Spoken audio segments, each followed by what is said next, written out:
Update tayo sa magiging hakbang ng kampo ni dating Negros Oriental Representative Arnie Teves matapos ang pagkakaaresto sa Timor-Leste. Nakasalang sa Balitang Hali ang mismong abogado ni Teves na si Attorney Ferdinand Topacio. Magandang umaga at welcome po sa Balitang Hali. Attorney? Magandang umaga, kasama ko Ayun, oho. Abuhan ka, lahat ugat na yung katawan. Opo, personal niyo po bang nakausap ang inyong kliyente sa Timor-Leste matapos yung kanyang pagkakaaresto? Opo, nakakausap ko naman po, lalo na yung kanyang legal team. At yun nga po, unang-una, inatatawa nga ako doon sa unang pahayag ng ating NBI team na wala daw silang pakialam doon sa political asylum o anong proseso, only for them to backtrack and sinasabing gagalangin nilang proseso. Kasi alam nyo po, hindi naman pag sinabi nilang deportation, deportation na ang gagawin ng pamahalaan ng Timor-Leste sapagkat they are dealing with a sovereign state, so they have to follow the process of the government of Timor-Leste. Maaari niyo po bang ibahagi sa amin yung naging bilin kung meron man si former Congressman Teves matapos siyang maaresto? Tuloy-tuloy po ang kanyang hearing. Actually, nung Sabado po, ay kahit Sabado ay nagkaroon ng hearing, wala lang po kahapon, ngunit ngayon ay tuloy na po ang hearing niya. At doon po, after mga 15 days or so, depende sa takbo ng hearing, ay malalaman po kung anong disposition kay Congressman Teves. Actually, yung sinasabi ni Attorney Topacio, yung first part, yung mga NBI, kasi nagagaling-galingan. Ayon kay Topacio, pinuntahan daw yan si Teves na mga NBI at nagmamagaling. Pinilit pang ipasok yung camera, yung cellphone nila para picturean si Teves, para ipahiya lang. Pero ang dahilan kasi ng NBI, proof of life. I mean, kung proof of life pala, hindi naman necessaryong kailangan mong picturean eh. Kaya ka nga pinadala ng gobyerno doon to make it sure na si Teves talaga yung nahuli at kung buhay pa si Teves. Yan ang rason kung bakit proof of life. It does not automatically follows na kailangan mong picturean. Sinubukan daw picturean nitong NBI etong si Teves nang walang pahintulot kay Teves. Ang problema, ayan, feeling ko medyo naiinis ang Timor-Leste government dito sa pagiging demanding ng Pilipinas. Even if citizen natin yan, since nasa ibang bansa yan, may protocol na sinusundan dyan. May prosesong sinusundan. Huwag nyo namang bastusin na as if tayo ng hari. Alam mo, kung sa Pilipinas, ganyan tayo umasta, dahil nga kayo dyan sa Malacanang ngayon, siga-sigaan ngayon, okay lang. No, walang problema yun. Kasi kayong boss ngayon dito sa Pilipinas kaya asisiga ninyo. Pero pagdating dyan sa Timor-Leste, respetuhin naman natin. Sinasabi nga ni Attorney Topacio dito, that is a sovereign state. May sarili silang patakaran. Isipin nyo na lang. Baliktarin natin istorya. May inchik na nahuli dito. Oh, 'di ba? Citizen ng China. Nahuli natin. Tapos nagpipilit yung CBI nila. Hindi, walang CBI. May CBI ba? Basta kunwari kanilang Chinese Bureau of Investigation. Halimbawa lang, katumbas ng NBI natin. Nagmamagaling, pumasok dito. Tapos nagde-demand na ibalik nyo na sa amin yan. Pipicturean namin. Di ba nakakabuisit yun? Kasi may proseso tayo Huwag kang makialam. Kami ang dito may pagmamay-ari ngayon dito sa bansa namin, huwag mo kaming pakialaman. Ganun po kasi umasta tong gobyerno natin Yun ang problema. Sapagkat, ang klaro po dyan ay walang nilabag na batas si Congressman Teves sa Timor-Leste at ang kanyang pagkakustudiya ay dahil lamang sa request ng ating pamahalaan. Attorney, una nyo nasabi dati na yung red notice list, hindi otomatiko na arrest warrant. Pero ito po, na-aresto na yung kliyente. Ano po ang reaksyon nyo roon? Hindi, ang sinasabi ko, hindi porket pina-aresto mo ay aarestuhin. Depende pa rin sa proseso noong pamahalaan. Katulad nga nito, di ba, inigiit nila nung hot na hot sila, na deportation, kay isasama na nila, etc., natataranta silang pumunta roon, hindi naman nila naisama kasi nga, request lang po yun. Yan po problema, nakakahiya. Napahiya ho tayo. Napahiya yung gobyerno natin. Galing-galingan kasi. Alam mo yun, pilit na, hindi, balik na yan dito, deportation na yan. Huy! Huwag kayong pakialamero. Ang deportation, ang nagdi-decide, yung gobyerno magdi-deport. Kaya nga deportation eh. Porket nasa ilalim yung immigration natin, feeling ninyo kayo magdi-deport. Sana, bago nyo pinaalis, dineport nyo. O wag nyo pinasakay, in-upload nyo. Anyway, ang hilig nyo naman mag-upload, hindi nyo in-upload to. Diba? Ngayon, biglang sasabihin ninyo, gusto nyo ipa-deport. Easy, easy. Hindi kayong gobyerno dyan. Masyado kayong galing-galingan eh. Kasi naman yung pamahalaan natin, mga abogado pa namang ito, na alam naman nila yung constitutional presumption of innocence na meron din sa Timor-Leste. Tira ng tira. Kasi, alam mo naman yung hindi, alam mo, sa totoo lang, Attorney Topacio, kung bakit tira ng tira yung mga nasa gobyerno natin. Hindi nga sila nagbabasa nito. Ulitin ko ito. Article 3, Section 40, number 1. Kabisado na ng Banateros to eh. Which provide that in all criminal prosecution, the accused shall be presumed innocent until the contrary is proved by evidence beyond reasonable doubt. Attorney Topacio, pwede ho ba burahin na natin sa konstitusyon natin to? Etong Article 3 na to, delete na natin sa konstitusyon natin, di naman sinusunod eh. Di ba? Palitan na lang natin tong Article 3. Lagay na natin yan. When you are accused, you have to prove yourself innocent. Ganun na lang.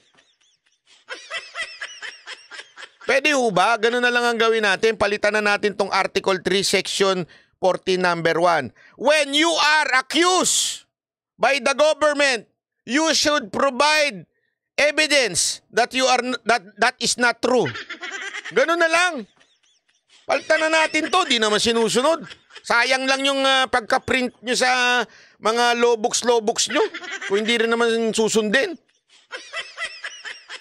Si Kabutas magpalit, oo, pwede yan. Batas ninyo, ganun. Kay terorista, justice has been served. Ano justice has been served? Preliminary step lang. Patunayan nyo muna dito sa Pilipinas na may kasalanan. Yan yung hilig nila sinasabi, yung justice has been served. Feeling ko nanonood din sila ng Netflix eh. Hindi, feeling ko nanonood din sila ng Netflix. Kasi yung mga ganyan, justice has been served.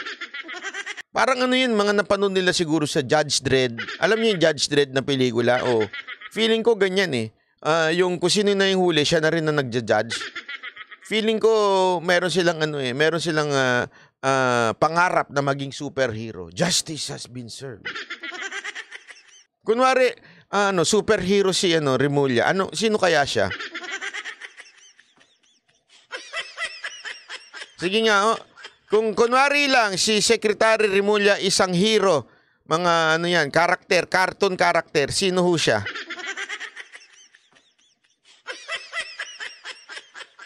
Mahirap yan, mahirap yung sinasabi mo, banat ba? Eat abroad, salamat po Si Blob, si Thanos, sinong Thanos? Yung alam ko na itsura nun. Grabe kayo Captain Buaya, si Joker. Grabe naman Captain Buaya nyo. Grabe naman kayo. Si Lupin. Uy, pogi yung si Lupin Si Barney. Si Baby Yoda. Grabe naman kayo. Huwag kayong ganyan. Si Boy pa nga? Ba't Boy pa nga? Wala, may ganun bang hero? Ang gulo mo naman, Jay. Ogre. Winnie the Pooh. Grabe, wag naman ganyan. Bastusan naman yan. Wala na nga. Nag-recant ng lahat. Ano sasabi nila? In any case, ang sabi po ng NBI kasi importante na aresto na siya at nasa kustodiya ng mga otoridad sa Timor-Leste. Anyway, isang option po ninyo ay yung inyong muling paghingi ng political asylum. Una na kayong humingi noon, na-deny, nag-appeal kayo, na-deny din. Meron ho ba kayong bagong argument para mapagbigyan yung inyong kahilingan?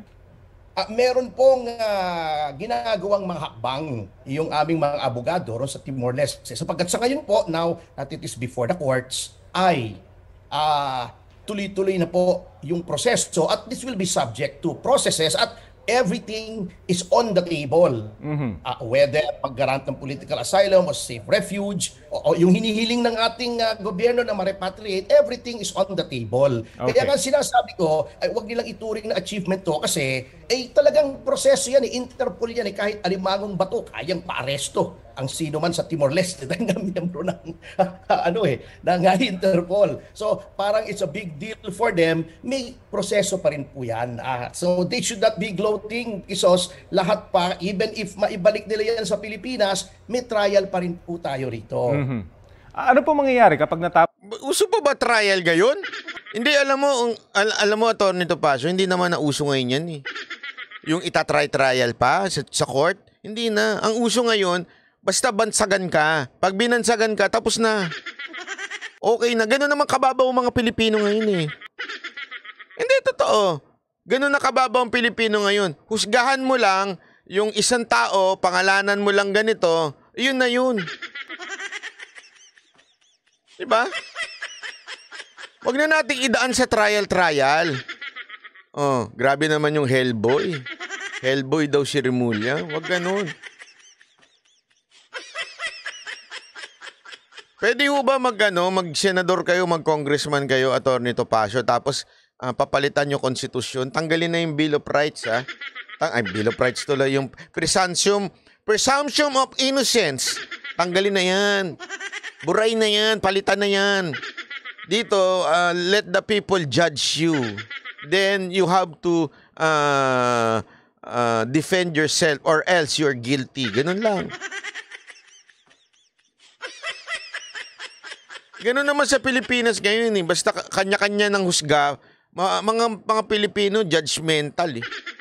Oh, di ba? Tapos ang extended 15-day detention para sa pagdinig sa kanyang kaso. Mag-decide po yung korte sa Timor-Leste whether to allow him to stay, under what conditions, whether he will be returned to the country and on what grounds. Kasi marami po yan eh. As I said, everything now is in the air. Everything is on the table. So malalaman po natin yan. Napaka-precipitate naman noong mga sinasabi nga nila. They should wait for the legal process. Respetuhin nila yung sovereignty ng Timor-Leste at wag nilang pangungunahan. Kahit tulad yan, deportation daw. Wala, hindi naman na-deport sa ngayon. Di kengkoy sila. Kengkoy daw kayo. NBI, kengkoy daw kayo. Pati DOJ, kengkoy daw kayo. Grabe naman to si Topacio. Hindi kasi alam mo, NBI, kung ako sa inyo, wag kayong masyadong nagbibigay ng statement sa media. Ako, suggestion ko lang Kasi nauuna yung yung pagki-claim ninyo ng success pero hindi pa naman nangyayari. So, sa madaling salita, para tuloy kayo nasusunog, sabi nga ni Atty. Topacio, para kayong kengkoy. Kasi nagsasabi kayo kagad ng mga deportation, gawin nyo na lang muna. Diba? Maganda, gawin nyo na lang. Kasi, respeto pa naman ng NBI noon, diba? Ngayon, sana ganun din. Kaya lang, kung ganyan ang magiging patakaran ninyo, na nauuna yung pagsasalita, pagdadaldal, bago yung due process na dapat gawin ninyo. Katulad niyan, sasabihin nyo, ipapadeport, kukunin ninyo, tapos ganyan-ganyan, tapos biglang napahiya kayo. Diba? Kahihiyan nung bayan natin yan eh. Parang ang dating sa gobyerno natin, wala ba kayong mga alam? Hindi kasi yan yung sinasabi ni Atty. Topacio eh. Abogado pa man din kayo, di ba? Karamihan ng NBI, lalo na, sigurado yung mga dire-director dyan, abogado yan. Pero hindi nyo alam yung patakaran ng gulo-gulo nyo. Yun yung sinasabi ng ating butihing Atty. Topacio. Nakapanayam din po natin dito sa nitong Biyernes sa Balitang Hali ang byuda ni Governor Ruel Digamo na si Pamplona Mayor Janice Digamo. Sabi niyo, and I quote, "I think it would be enough for us to be able to see him in jail." Ano po masasabi niyo rito?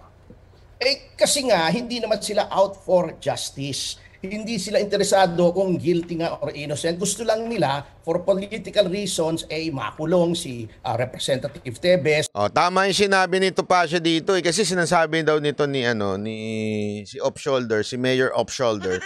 Sabi niya, masaya na kami na nakulong, ganyan-ganyan. Alam mo, tama si Atty. Topacio. Sinasabi niya na hindi naman talaga sila for justice kay Digamo. Yung kay Governor Digamo. Ang talagang, ito pansinin nyo yung ibang mga may asawa na byuda.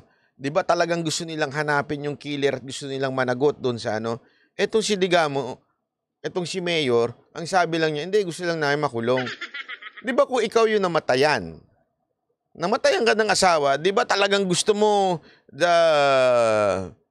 siguro pinakamatindi na parusa gawin dun sa pumatay sa asawa mo. Dito hindi, okay, happy na kami na makulong. Ganon. So, ibig pong sabihin nun, sinasabi mo lang, ang gusto mo lang, mawala lang sila Tevez. Parang, sige, basta makulong na yan, okay na sa amin yan. O parang ang dating nun, basta wala na kaming kalaban sa politika, amin na lahat yung mga sugalan dito, okay na sa amin yun. Ganon? Ganon po ba ibig nyo sabihin, Madam Mayor?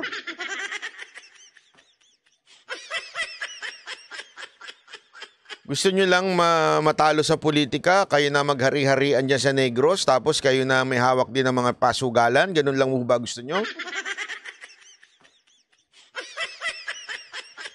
O gusto nyo talagang magdusa, maparusahan? Ano ba talaga? Gulo-gulo Mapahiya.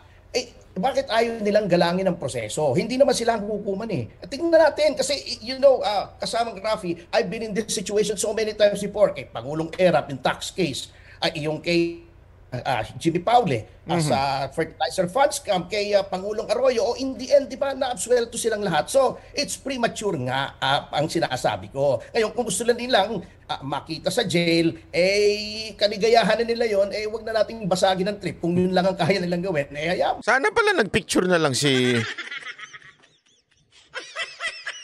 Gusto lang pala nila makita na sa loob ng jail, nagpicture na lang si Tevez. Tapos na. Na sila. Mag-dilang. Opo, ang sabi nyo nga po, everything is on the table. Grabe naman sabi nito ni James Advincul. Baka may third party kaya okay sa kanya o baka... Ay, grabe. Wag naman ganun, James. James Advincul Binabasa ko lang yung sinabi nitong James Advincul Sabi niya baka may third party. O baka daw siyang naku, wag naman ganun. Wag. Di ako naniwala dyan. Pero sa bagay, paano ba nag-move on ng isang single na uli?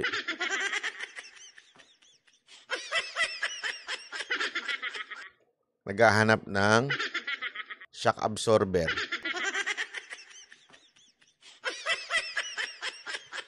Diba? Hindi, totoo naman. Kayo ba pag kunwari iniwang kayo ng jowa? Kunwari lang naman, iniwang kayo ng jowa nyo, inuputang kayo. Ano gagawin ninyo? Magpapaka-single kayo forever? Gagaya kayo kay Banat Bay? O magjojowa din kayo para mapalitan na? Para makapag-move on ka na? Hindi, pagka kayo... basta ako, pag ako, wala. Hindi na ako, nag-move on na lang ako sa buhay. Sabi ko, ayoko nang umibig pang muli. Umibig pang muli! May, anong boylet? Iba naman yan Diego Latigo. Anong may boylet? Iba yun. Of course, kasama rito yung pagpunta niya eventually dito sa Pilipinas kapag siya na-repatriate. Pinaghahandaan niyo na po ba yun? Anong sabi niya? Anong usapan niyo rito? Well, we are ready for anything. Kahit naman ibalik siya sa Pilipinas at magkakaroon pa naman ng trial. So, let's see kung anong magiging ebidensya. So, what I'm saying is it's a long, drawn-out process. Kasi lahat ng tao naman, congressman, kay senador, kay pangkaraniwang tao, entitled naman na may hearing. So wag Okay. nating i-prejudge. Kaya nga ang sinasabi ko, nakakatawa itong Lahat ba entitled sa hearing? Akala ko yung mga mabubuting tao lang. Kasi yun ang pinalalabas ng mga vlogger na tatanga-tanga eh. Yung mga mabubuting tao lang ang may pwedeng dumaan sa due process. Yung mga masasama, katulad ni Tebes, wag nang padaanin sa due process yan. Tama ba ako? Ganyan yung mga tono ng mga tatanga-tangang nagkokomento sa channel ko eh. Masamang tao yan. So, ibig bang sabihin, wag nang padaanin sa due process yung mama kasi masamang tao? Hindi ako nagtatanong lang ha. Kasi, ewan ko ba, kayo ba naniniwala ang due process sa mga mababait lang at saka yung mukhang santo lang? Ay, hindi, kailangan ba ang due process doon lang sa mukhang hindi makabasag pinggan? O kahit saan, kahit sinong tao, kailangan may due process. Hindi, gusto ko lang kasi basagin yung trip ng mga nagsasabing, masamang tao yan, di mo alam, wala kang alam. O ngayon, masamang tao, sige, sabihin na natin, sundan natin yung logic nyo. Masamang tao yan, sabi nyo. Okay, taga-Negros kayo, na puro naman kayo troll. Hindi ko maintindihan. Kung talaga masamang tao yan, panindigan ninyo. Bakit kayo puro gumagamit ng fake account? O sabihin na natin, masamang tao yan. Ibig sabihin ba, wala nang due process ng tao? Hindi, ako nagtatanong lang ako ha. Kailangan ba guilty na kagad? Pag ang tao, inimbestigahan mo at mukhang masamang tao, kailangan siya magpatunay na hindi totoo yung mga akusasyon mo. Ganun ba yun? So, ang batas, kanino nag-a-apply? Sa mabuting tao lang?